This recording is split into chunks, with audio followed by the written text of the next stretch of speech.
তো দেখো, আমরা প্রবাহী তড়িতে গত ক্লাসে পরিবাহিতা পরিবাহিতাঙ্ক পর্যন্ত পড়েছিলাম। তার আগে আমরা ওহমের সূত্র থেকে রোধ, রোধাঙ্ক, পরিবাহিতা পরিবাহিতাঙ্ক সম্পর্কে আলোচনা করেছি। এখন এই পদার্থগুলোকে আমরা দুভাগে ভাগ করছি, যেগুলো তড়িতের পরিবাহী, তড়িৎ পরিবাহিতা অনুযায়ী পদার্থকে দুই ভাগে ভাগ করা। এক হচ্ছে সুপরিবাহী আর দুই হচ্ছে কুপরিবাহী।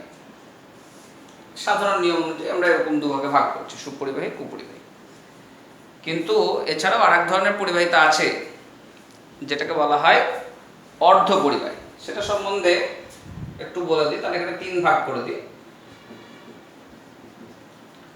আরেকটা হচ্ছে অর্ধ পরিবাহী। সুপরিবাহী পদার্থ মানে জানো তোমরা, যে সমস্ত পদার্থের মধ্যে দিয়ে খুব সহজেই তড়িৎ পরিবহন করতে পারে তাদেরকে বলা হয় সুপরিবাহী পদার্থ। যেমন ধরো লোহা, তামা, অ্যালুমিনিয়াম, তারপরে তোমার অ্যাসিড মিশ্রিত জল, তারপরে ধরো কাঁচা কাঠ, এই সমস্ত পদার্থগুলোকে আমরা বলি সুপরিবাহী। গ্রাফাইট, কার্বন, এগুলো হচ্ছে সব সুপরিবাহী পদার্থ। তাহলে যেসব পদার্থের মধ্যে দিয়ে সহজে তড়িৎ চলাচল করে তাদের সুপরিবাহী পদার্থ বলা হয়।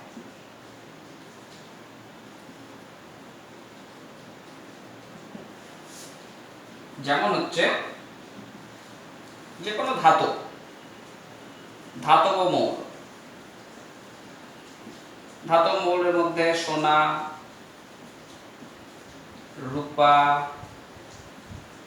অ্যালুমিনিয়াম,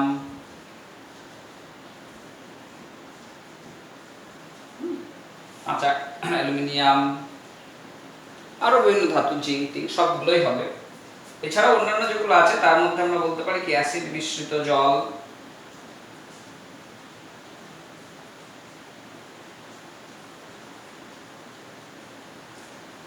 তারপরে জলীয় বাষ্পপূর্ণ বায়ু,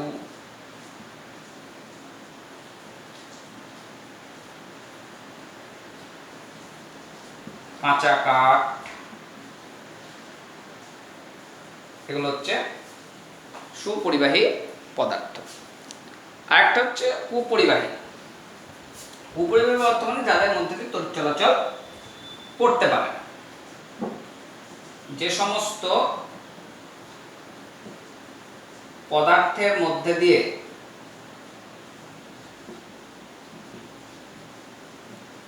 তড়িৎ চলাচল করতে পারে না তাদের কুপরিবাহী পদার্থ বলা হয়। যাদের মধ্যে দিয়ে সহজে যাবে তারা সুপরিবাহী, আর যাদের মধ্যে দিয়ে সহজে যাবে না তাদেরকে আমরা বলবো কুপরিবাহী। তাহলে কুপরিবাহীর উদাহরণ কি হবে? কুপরিবাহীর উদাহরণ হচ্ছে কাঁচ, চীনামাটি, সিরামিক। চীনামাটি সিরামিক একই জিনিস প্রায়। অভ্র, তারপরে রবার, প্লাস্টিক, শুকনো কাঠ, এই সমস্ত পদার্থগুলো হচ্ছে কুপরিবাহী অর্থাৎ এদের মধ্যে দিয়ে বিদ্যুৎ চলাচল করে না। আর কিছু হচ্ছে অর্ধপরিবাহী, যাদের মধ্যে দিয়ে বিদ্যুৎ চলাচল করে কিন্তু খুব কম মাত্রায় বিদ্যুৎ চলাচল করে, তাদেরকে আমরা বলছি অর্ধ পরিবাহী। তাহলে যে সমস্ত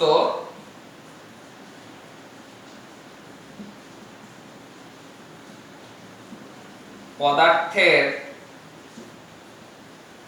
মধ্যে দিয়ে কম মাত্রায় তড়িৎ পরিবাহিত হয় তাকে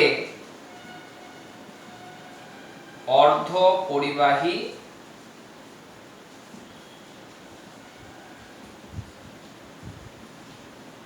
পদার্থ বলা হয়। কোনগুলো হবে? অর্ধপরিবাহী পদার্থের মধ্যে মূলত তোমার আর্সেনিক, তারপরে অ্যান্টিমনি, এই সমস্ত পদার্থগুলো আছে যেগুলোকে আমরা বলছি অর্ধ পরিবাহী।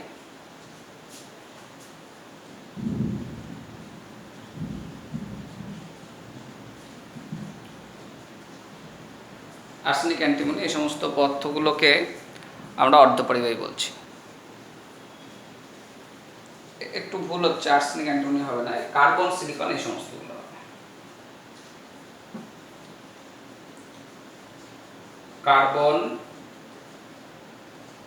সিলিকন, জার্মেনিয়াম এই সমস্ত পদার্থগুলোকে আমরা বলছি অর্ধপরিবাহী পদার্থ। তো দেখো আমাদের দৈনন্দিন জীবনে এই কুপরিবাহী পদার্থগুলোর কিন্তু বিশেষ ভূমিকা আছে। সুপরিবাহী তো আছেই, সুপরিবাহী না হলে আমাদের বিদ্যুৎ চলাচলই করতে পারতো না। আমাদের যে বৈদ্যুতিক তার সেগুলো হচ্ছে সুপরিবাহী পদার্থ দিয়ে তৈরি। আমরা আগের ক্লাসে বলেছিলাম যে তামা হতে পারে, অ্যালুমিনিয়াম হতে পারে, রূপো সব থেকে ভালো, কিন্তু রূপোর দাম যেহেতু অনেক বেশি তার জন্য তামা, অ্যালুমিনিয়াম আমরা ব্যবহার করি। কিন্তু কুপরিবাহী পদার্থগুলো খুবই গুরুত্বপূর্ণ আমাদের পাত্রের জীবনে। তাহলে কুপরিবাহী পদার্থের গুরুত্ব কিরকম দেখো, আমরা অনেক কুপরিবাহী পদার্থের ব্যবহার আমরা জানি। যেমন ধরো আমাদের ইলেকট্রিক সুইচ, ইলেকট্রিক সুইচগুলো দেখবে প্লাস্টিক দিয়ে তৈরি করা হয়। তাহলে এগুলো যদি প্লাস্টিক দিয়ে নির্মাণ না করা হতো তাহলে আমরা কি ফ্যানটা বা লাইটটাকে কখনো জ্বালাতাম, কখনো বন্ধ করতে পারতাম? সব সময়তেই হয় জ্বালিয়ে রাখতে হতো, না সব সময়তেই বন্ধ করে রাখতে হতো, অথবা জ্বালানো বা বন্ধ করতে গেলে বিশেষ সতর্কতা নিতে হতো। কিন্তু আমরা খুব সহজে সুইচ দিচ্ছি, কিছুক্ষণ আমরা আলো জ্বালাচ্ছি, ফ্যান জ্বালাচ্ছি, আবার বন্ধ করে দিচ্ছি। তাহলে এর অনেক ব্যবহার আছে, তার মধ্যে একটা বলছি কি, প্লাস্টিকের সুইচ আমরা ব্যবহার করি। আর কি গুরুত্ব আছে দেখবে, আমাদের রাবারের দস্তানা মানে গ্লাভস তৈরি করা হয়। যারা বিদ্যুতের হাই টেনশন তারে কাজ করে তারা এরকম রাবারের গ্লাভস পরে অনেক কাজ করে। তার ফলে কি হয়, রাবার যেহেতু কুপরিবাহী তার জন্য তাদের বিদ্যুৎ স্পৃষ্ট হওয়ার সম্ভাবনা থাকে না। তাহলে আমরা কি লিখব?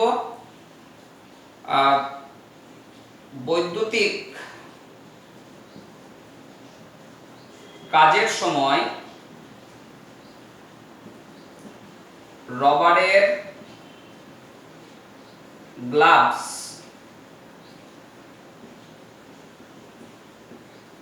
ব্যবহৃত হয়। আর কি দেখবে, আমাদের এই যে বৈদ্যুতিক খুঁটি, সেই বৈদ্যুতিক খুঁটিতে তারগুলো যখন যাচ্ছে, তারগুলোকে চীনামাটির একটা রাউন্ডের ভিতর দিয়ে পাঠানো হয়। লক্ষ্য করে দেখবে এরকম একটা রাউন্ড, চীনামাটির একটা রাউন্ড এরকম থাকে।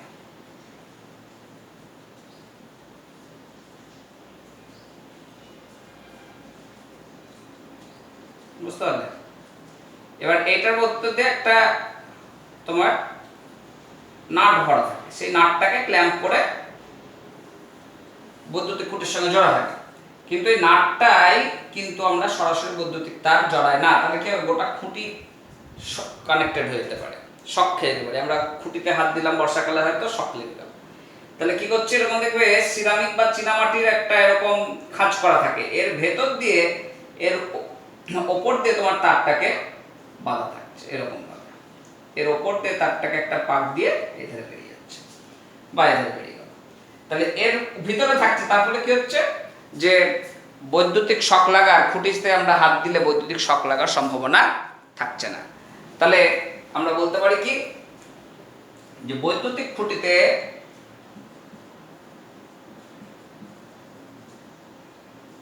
খুঁটিতে সিরামিক বা চীনামাটি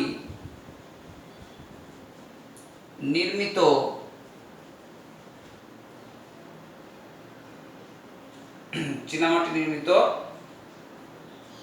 কি বলবো যন্ত্রাংশ ব্যবহৃত হয়। এছাড়াও দেখো, আমরা যে আয়রন বা ইস্ত্রি ব্যবহার করি, এই আয়রন বা ইস্ত্রির ভিতরে কি থাকে না, তো একটা লোহার প্লেট থাকে, আমরা যেটা কাপড়ের উপর ঘষি, আর সেই প্লেটের উপরে তার ছড়ানো থাকে। এরকম লোহার একটা এরকম প্লেট থাকছে, সেই প্লেটের উপরে তার ছড়ানো থাকে। তাহলে এই তারে যদি সরাসরি বিদ্যুৎ পাঠায় আর আমরা যদি হাত দিই, তাহলে কি আমাদের তো বিদ্যুৎ সৃষ্টি হওয়ার কথা, কিন্তু আমাদের বিদ্যুৎ সৃষ্টি হয় ইস্ত্রি করার সময়। তার কারণ এই তারটাকে বসানো থাকে অভ্রের উপরে, অভ্র দিয়ে একটা কোটিং করে নেওয়া হয়, যে তার উপরে তারটাকে সাজিয়ে দেওয়া হয়। তার ফলে কি হয়, অভ্র তড়িতের কুপরিবাহী, যার ফলে আমাদের বিদ্যুৎ স্পৃষ্ট হওয়ার সম্ভাবনা থাকে না। তাহলে আমরা বলবো যে বৈদ্যুতিক ইস্ত্রিতে অভ্র ব্যবহার করা হয়। তাহলে এই সমস্ত পদার্থগুলো কিন্তু দেখা যাচ্ছে কি, যে কুপরিবাহী পদার্থ, কিন্তু আমাদের প্রাত্যহিক জীবনে এদের যথেষ্ট গুরুত্ব আছে। এবার দেখো, আমরা পরে একটা টপিক আলোচনা করব, সেটা হচ্ছে উষ্ণতা পরিবর্তনের সঙ্গে পদার্থের রোধের পরিবর্তন। কি বলছি, উষ্ণতা পরিবর্তনে পদার্থের রোধের পরিবর্তন। বেশিরভাগ ধাতব পরিবাহী যেগুলো, তাদের ক্ষেত্রে দেখা যায় যে উষ্ণতা বাড়ার সঙ্গে সঙ্গে তাদের রোধ বাড়তে থাকে। তাহলে কি বলছি, ধাতব পরিবাহীর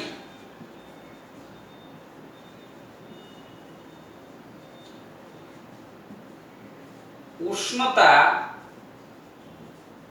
বৃদ্ধিতে রোধ বৃদ্ধি পায়। তাহলে কোনগুলো হবে, রূপা হবে, অ্যালুমিনিয়াম হবে,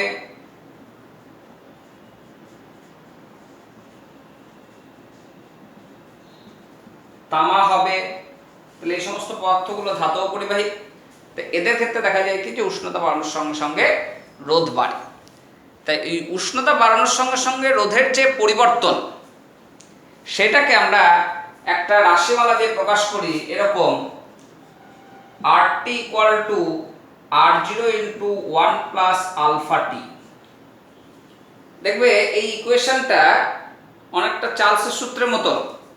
চার্লসের সূত্রের একটা সমীকরণ পড়েছিলে, VT = V0 × 1 + T/273, বা এরকম লিখতে পারো 1/273 × T, তাই না?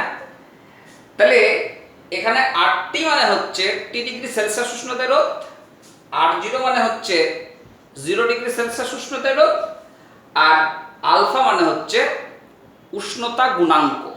এটাকে আমরা যেমন কি বলি গ্যাসের আয়তন প্রসারণ গুণাঙ্ক। গ্যাসের তোমরা এতেও পড়েছো, তাপেও পড়েছো আয়তন প্রসারণ গুণাঙ্কের ভ্যালু গামা 1/273 এরকম পড়েছিলে।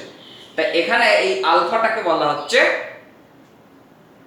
রোধের তাপীয় গুণাঙ্ক, মানে প্রতি একক উষ্ণতা বৃদ্ধিতে যে তোমার রোধের বৃদ্ধি তাকে আমরা বলি রোধের উষ্ণতা গুণাঙ্ক। তাহলে আমরা আরটিটাকে কি বলছি? টি ডিগ্রি সেলসিয়াস উষ্ণতায় রোধ। আর জিরোকে আমরা বলছি 0 ডিগ্রি সেলসিয়াস উষ্ণতায় রোধ। আর আলফাটাকে বলা হচ্ছে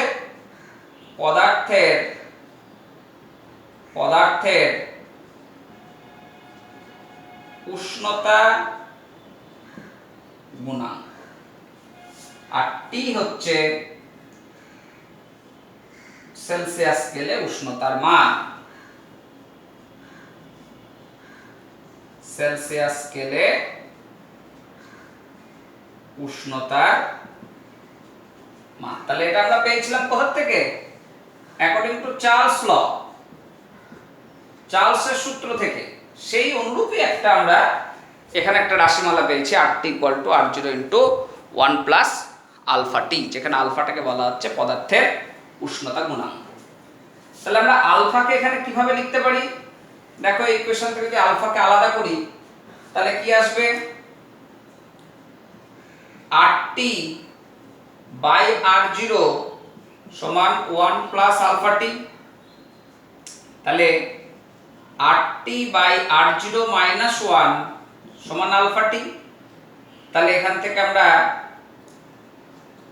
RT - R0 / R0 × T সমান বলতে পারি আলফা। তাহলে আমরা লিখছি alpha = RT - R0 / R0 × T। তাহলে এই আলফাটাকে বলা হচ্ছে পদার্থের রোধের উষ্ণতা গুণাঙ্ক। পদার্থের উষ্ণতা গুণাঙ্ক না, রোধের উষ্ণতা গুণাঙ্ক। তাহলে আলফাটাকে আমরা বলছি রোধের উষ্ণতা গুণাঙ্ক। তাহলে আমরা এই আলফার যদি একক জানতে চাই, যে উষ্ণতার এই রোধের উষ্ণতা গুণাঙ্কের একক কি, তাহলে কিভাবে আসবে? দেখো আর রোধ, এটাও রোধ, তাহলে রোধের একক উপরে আছে, নিচে রোধের একক, রোধের একক কেটে গেল। তাহলে কি থাকলো? টি, মানে উষ্ণতার একক। তাহলে আমরা বলবো কি রোধের উষ্ণতা গুণাঙ্কের একক ডিগ্রি সেলসিয়াস (-1)। তাহলে রোধের উষ্ণতা গুণাঙ্কের একক হচ্ছে ডিগ্রি সেলসিয়াস (-1). তাহলে এখন এই রোধের উষ্ণতা গুণাঙ্ক, তার যদি আমরা একটা ডেফিনেশন দিতে চাই, সংজ্ঞাটা কি, তাহলে দেখো কিভাবে আসছে। রোধের উষ্ণতা গুণাঙ্ক, রোধের উষ্ণতা গুণাঙ্ক বলতে বোঝায় যে 0 ডিগ্রি সেলসিয়াস উষ্ণতায় একক রোধ বিশিষ্ট কোন পরিবাহীর প্রতি 1 ডিগ্রি সেলসিয়াস উষ্ণতা বৃদ্ধিতে যে রোধের বৃদ্ধি ঘটে তাকে আমরা বলছি রোধের উষ্ণতা গুণাঙ্ক। কি বললাম কথাটা বুঝতে পারলে? তাহলে একটু লিখি, তাহলে বুঝতে পারবে। 0 ডিগ্রি সেলসিয়াস উষ্ণতায় একক রোধযুক্ত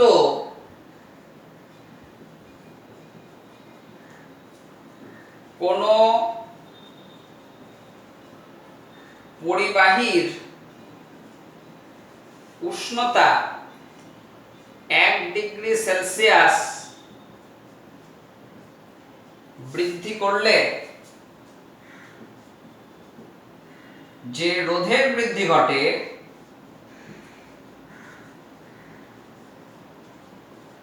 তাকে রোধের উষ্ণতা গুণাঙ্ক বলা হচ্ছে। তাহলে 0 ডিগ্রি সেলসিয়াস উষ্ণতায় আমি একক রোধ বিশিষ্ট একটা পরিবাহী নিচ্ছি, তার আমি 1 ডিগ্রি সেলসিয়াস উষ্ণতা বাড়াচ্ছি, তার জন্য রোধের যে বৃদ্ধি ঘটছে তাকে আমরা বলছি রোধের উষ্ণতা গুণাঙ্ক। বুঝতে পারলাম? এবার দেখো, যে সমস্ত পদার্থগুলো পরিবাহী, ধাতব পরিবাহী, তাদের ক্ষেত্রে আমরা দেখতে পাচ্ছি কি যে উষ্ণতা বাড়ার সঙ্গে সঙ্গে রোধ বাড়ছে, উষ্ণতা বাড়ছে, রোধও বাড়ছে। আর যেগুলো অর্ধ পরিবাহী, যেমন ধরো একটু আগে বললাম কার্বন, সিলিকন, তারপরে ধরো নিম্ন চাপে রাখা গ্যাস, এদের ক্ষেত্রে দেখা যায় কি যে উষ্ণতা বৃদ্ধিতে এই আলফার ভ্যালু অর্থাৎ উষ্ণতা গুণাঙ্কের মান ক্রমশ কমতে থাকে। তাহলে আমরা মাথায় রাখবো যে ধাতব পরিবাহীর উষ্ণতা বৃদ্ধিতে রোধ বাড়ে, আর কার্বন, সিলিকন, নিম্ন চাপে রাখা গ্যাস ইত্যাদির উষ্ণতা বৃদ্ধিতে রোধ হ্রাস পায়। বুঝতে পারলে? তাহলে আমরা যেগুলোকে ওহমীয় পরিবাহী বলেছিলাম তাদের দেখা যাচ্ছে যে উষ্ণতা বৃদ্ধিতে রোধ বাড়ছে, রোধ বাড়ছে মানে রোধাঙ্কও বাড়বে। আর অহমীয় পরিবাহী যেগুলো, সেগুলো দেখা যাচ্ছে কি যে উষ্ণতা বৃদ্ধির সঙ্গে সঙ্গে রোধ হ্রাস পাচ্ছে। তাহলে এগুলোকে আমরা একটা লেখচিত্রে প্লট করি। একধারে আমরা নিচ্ছি রোধাঙ্ক, আর একধারে নিচ্ছি উষ্ণতা। তাহলে ধাতব পদার্থের ক্ষেত্রে দেখবো কি এরকম ভাবে যত উষ্ণতা বাড়ছে রোধাঙ্কের মানও কিন্তু ক্রমশ আস্তে আস্তে আস্তে আস্তে উপরের দিকে চলে যাবে। তাহলে এগুলো হচ্ছে ধাতব পরিবাহীর ক্ষেত্রে।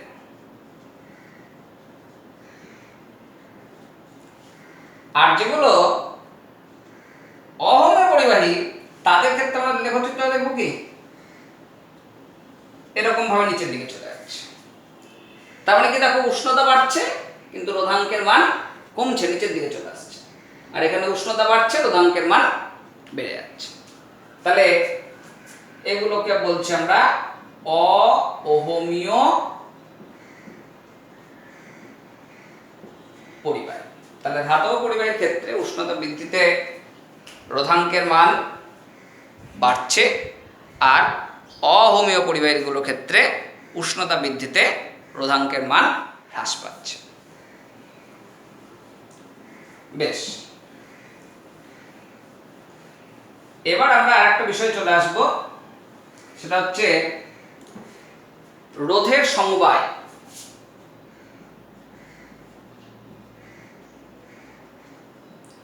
ও তুল্য রোধ। রোধের সমবায় এবং তুল্য রোধ। রোধের সমবায় বলতে আমরা এই যে রেজিস্ট্যান্স বা রোধগুলোকে কিভাবে সাজানো হয় তার উপর ভিত্তি করে রোধের সমবায়কে দুভাগে ভাগ করা হয়। একটা হচ্ছে শ্রেণী সমবায়, আর একটা হচ্ছে সমান্তরাল সমবায়। তাহলে রোধের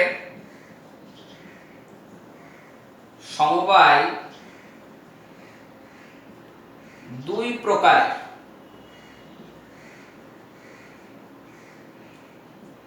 এক হচ্ছে শ্রেণী সমবায়, আর দুই হচ্ছে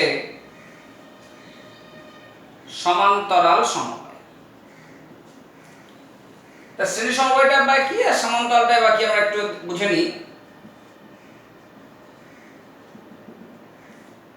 যে তোমরা বাল্ব দেখো, বাল্ব, এই বাল্বগুলোকে বলবো এক একটা রোধ। কারণ এই বাল্বের যে ফিলামেন্ট আছে বা এলইডি তার ভিতর যে ফিলামেন্ট আছে সেগুলো কি হয়, ওর একটা রেজিস্ট্যান্স পাওয়ার আছে। তার জন্য যখনই বিদ্যুৎ যায় ওইটা কি হয়, উত্তপ্ত হয়ে ওঠে, গরম হয়ে ওঠে এবং আলো বিকিরণ করতে শুরু করে। তা বাল্ব হচ্ছে একটা ভালো রোধের উদাহরণ। তা আমরা ধরে নাও এরকম বাল্ব দেখছি যেগুলো পুরনো ব্যবহার করতাম, এখন আর ব্যবহার হচ্ছে না, সেই বাল্বের ক্ষেত্রে বোঝাটা সহজে হবে, তার জন্য বলছি। ধরে নাও এরকম আমি একটা বাল্ব নিলাম, তাহলে এর ভেতরে দেখবে এরকম একটা ফিলামেন্ট আছে, ফিলামেন্টটা হচ্ছে রোধ। এখন তুমি এই বাল্বটার সঙ্গে একটা তার জুড়ে দিলে,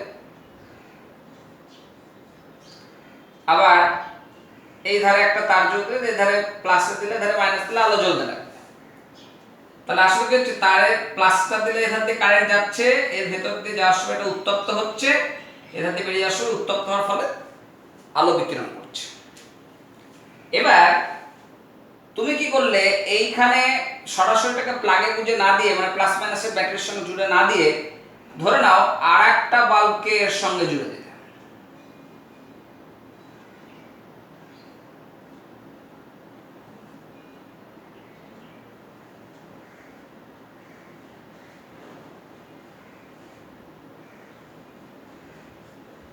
বুঝতে পারলে? তাহলে পর পর জুড়ে দিলাম, এটার সঙ্গে আবার একটা জুড়ে দিতে পারো।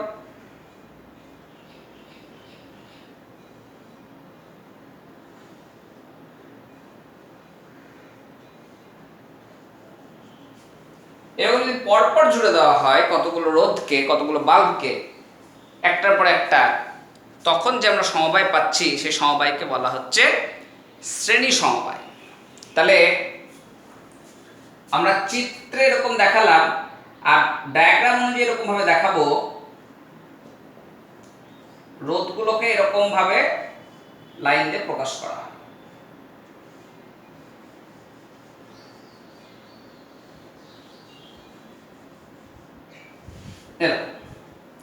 তাহলে একটা রোধ, একটা রোধ, একটা রোধ, তিনটে রোধ পরপর জুড়ে দিয়েছি, তার জন্য আমি পরপর এরকম জুড়ে দিলাম। তাহলে এরকম ভাবে যদি থাকে, একটা রোধের শেষ প্রান্তের সঙ্গে অপর একটা রোধ জোড়া যদি হয়, তখন সেই রোধের সমবায়কে বলা হচ্ছে শ্রেণী সমবায়। তাহলে আমরা বলবো একটি রোধের শেষ প্রান্তের সঙ্গে যদি অপর একটি রোধ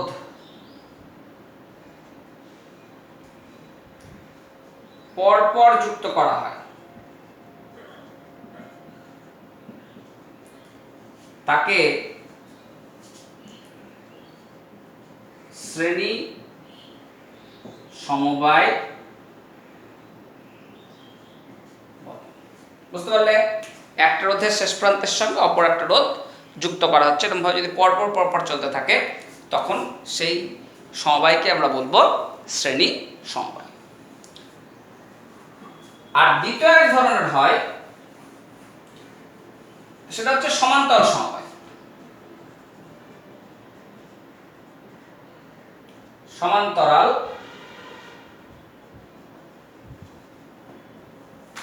সমবায়। তো সমান্তরাল সমবায় জিনিসটা কি, দেখো বাদ দিয়ে বোঝাই। ধরো তুমি এই একটা পয়েন্ট থেকে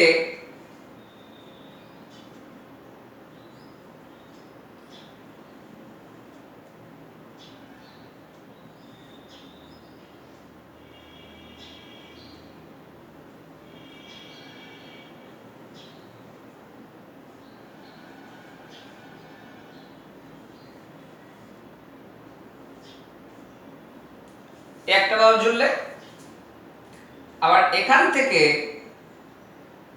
তুমি কি করলে,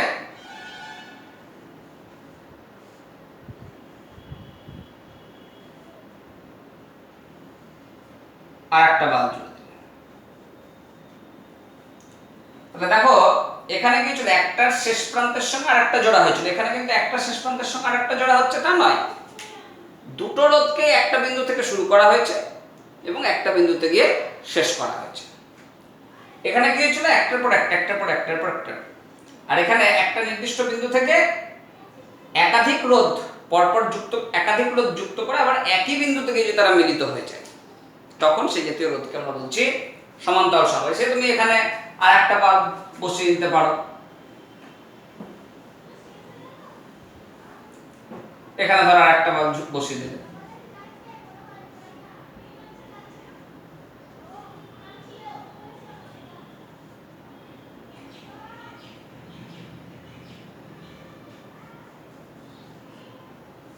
আর একটা রোধ বসিয়ে নিতে পারো। তাহলে এরকম ভাবে যদি ডায়াগ্রাম করি তখন সেগুলোকে বলবো সমান্তরাল সমবায়। তাহলে এটাকে আমরা দেখাই কিভাবে,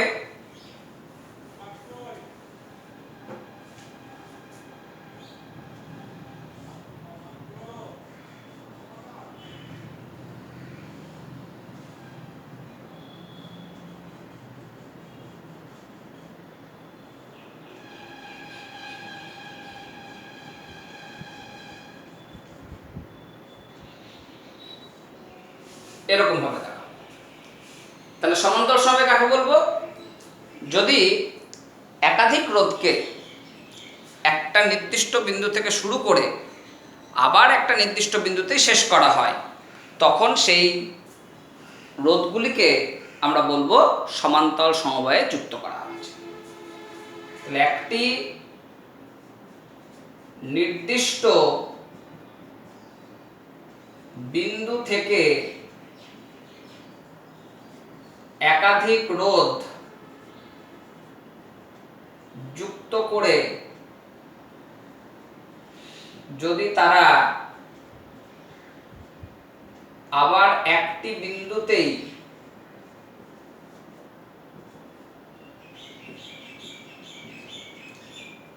মিলিত হয় তাকে সমান্তরাল সমবায়। বুঝতে পারলে? তাহলে আমরা এই রোধের সমবায়কে দুভাগে ভাগ করলাম, একটা হচ্ছে শ্রেণী সমবায় আর একটা হচ্ছে সমান্তরাল সমবায়। এবার দেখো আমরা এখানে আরেকটা কথা বলেছি, সেটা হচ্ছে তুল্য রোধ। তাহলে তুল্য রোধ জিনিসটা কি সেটা এবার আমরা একটু আলোচনা করব।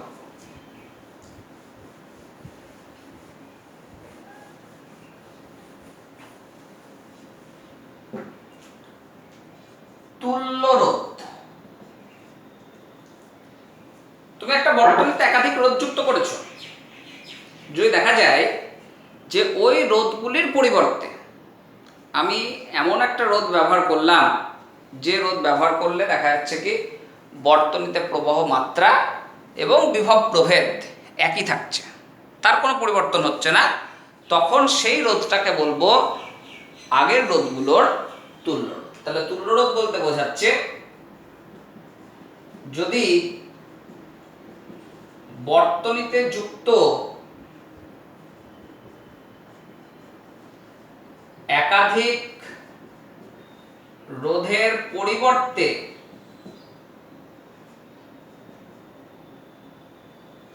এমন একটি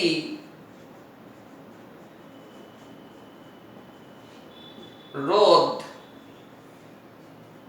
ব্যবহার করা হয় যাতে বর্তনীতে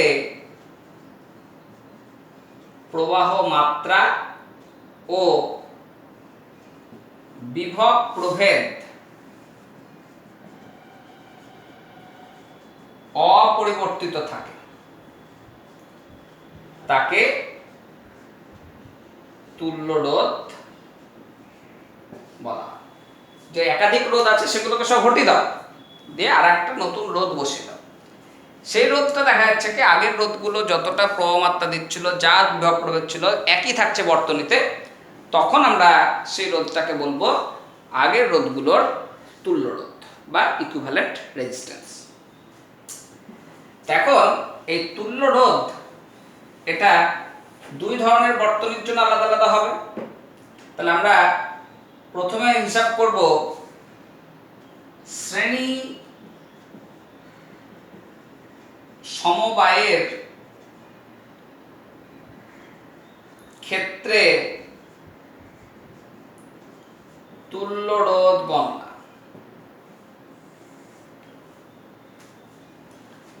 ধরো এ একটা পয়েন্ট এ আর বি এর মধ্যে একটা রোধ যুক্ত করা হয়েছে, বি আর সি এর মধ্যে একটা রোধ যুক্ত করা হয়েছে, সি আর ডি এর মধ্যে আর একটা রোধ যুক্ত করা হয়েছে। এই রোধের মান বললাম R1, এর বললাম R2 আর এর বললাম R3। আর মাথায় রাখবে এই বর্তনীর মধ্যে দিয়ে ধরে নাও I প্রবাহ মাত্রা যাচ্ছে, আর এ বিন্দুতে বিভব VA, বি বিন্দুতে VB, সি বিন্দুতে VC আর ডি বিন্দুতে হচ্ছে VD। তাহলে কি বলছি, A B C O D বিন্দুর মাঝে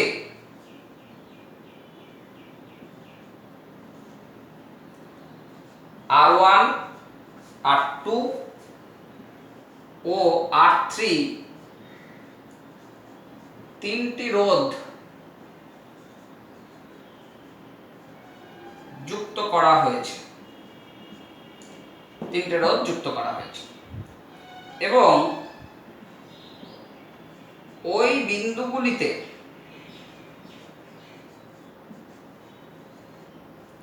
বিভব যথাক্রমে VA, VB, VC ও VD, VA, VB, VC ও VD। আর শ্রেণী সমবায়ের ক্ষেত্রে বিশেষ বৈশিষ্ট্য হচ্ছে, এটা সবসময় মাথায় রাখবে, যে বর্তনীর মধ্যে দিয়ে তড়িতের প্রবাহ মাত্রা প্রত্যেকটা বিন্দুতে একই থাকে। প্রবাহ মাত্রা এর মধ্যে দিয়ে I, এর মধ্যে দিয়ে I, এর মধ্যে দিয়ে I, প্রবাহ মাত্রা কোনো পরিবর্তন হচ্ছে না। বর্তনীতে I প্রবাহ মাত্রা পাঠানো হলো। বর্তনীর মধ্যে দিয়ে সবসময় প্রবাহ মাত্রা একই থাকবে, এটা কিন্তু তোমার শ্রেণী সমবায়ের ক্ষেত্রে একটা বিশেষ বৈশিষ্ট্য। তাহলে এখন দেখো, আমরা বলতে পারি ওহমের সূত্র অনুসারে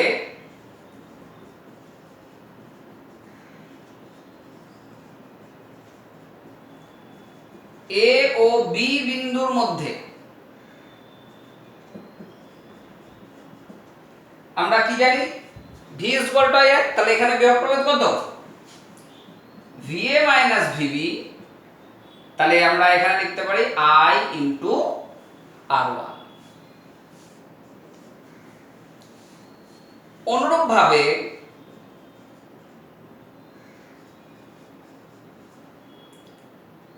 B ও C বিন্দুর মধ্যে আমরা কি লিখব, VB - VC সমান I × R2। এখানে রোধ হচ্ছে R2, প্রবাহ মাত্রা I আছে।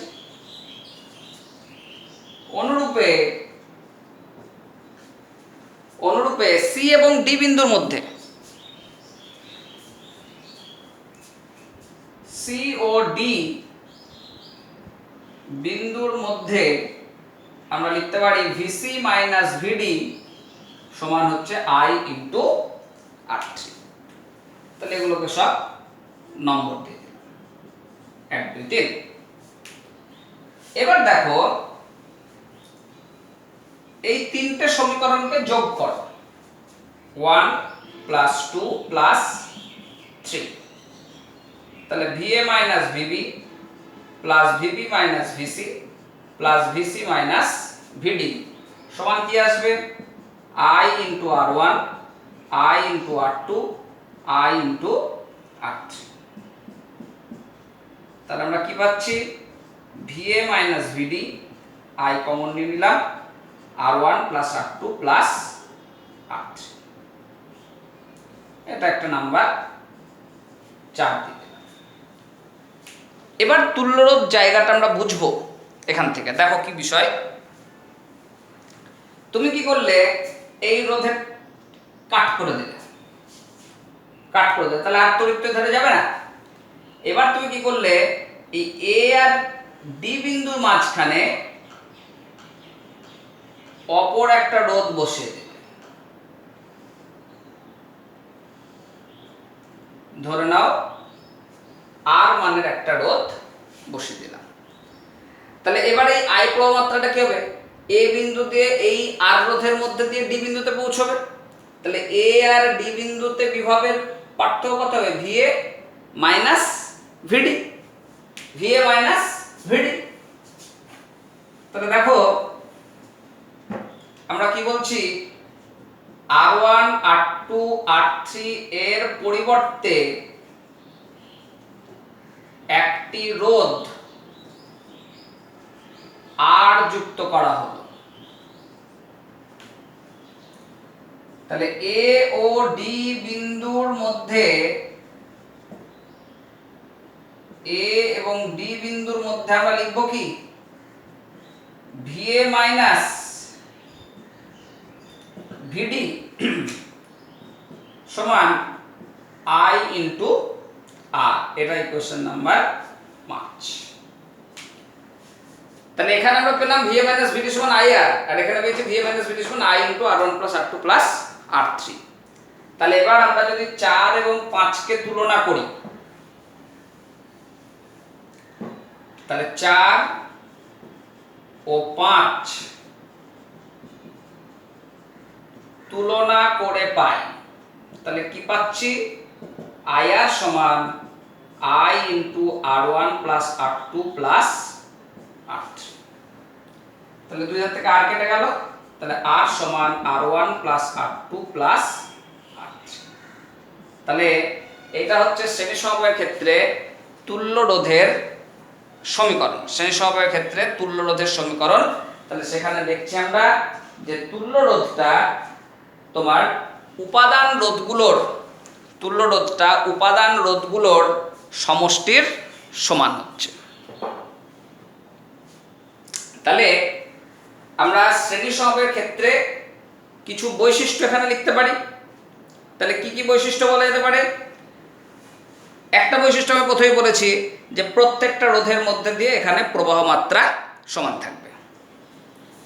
তাহলে শ্রেণী সমবায়ের বৈশিষ্ট্য,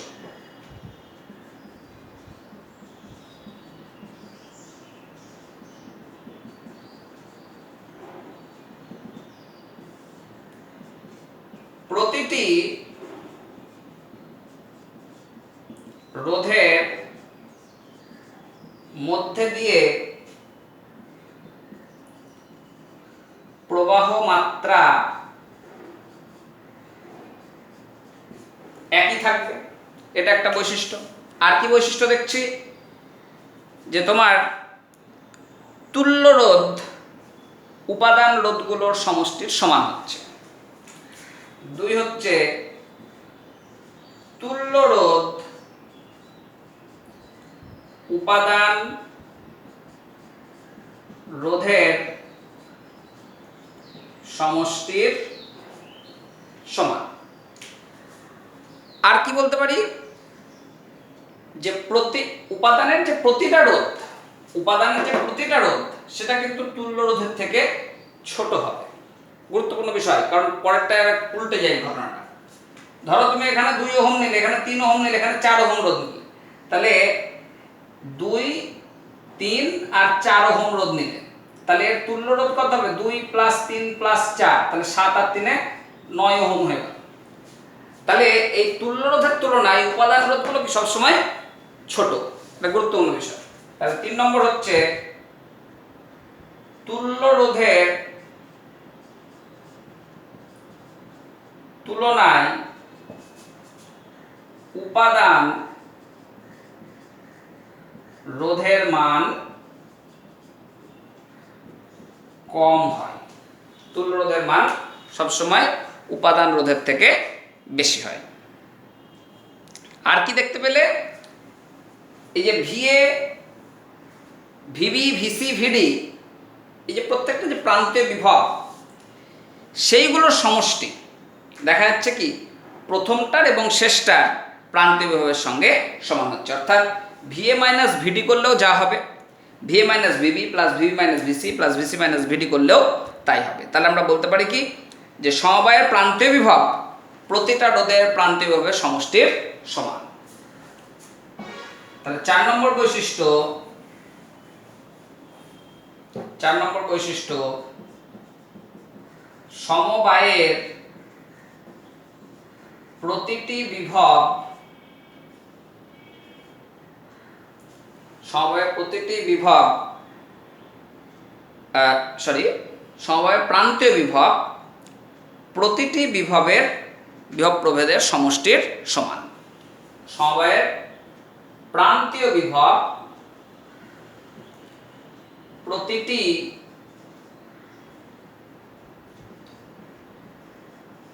রোধের বিভব প্রভেদের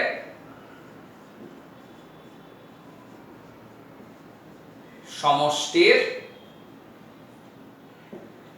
সমান। বুঝতে পারলে? তাহলে এইগুলো আমরা শ্রেণী সমবায় থেকে জানতে পারলাম। এগুলো করো, আমরা সমান্তরাল সমবায়টা পরে করছি।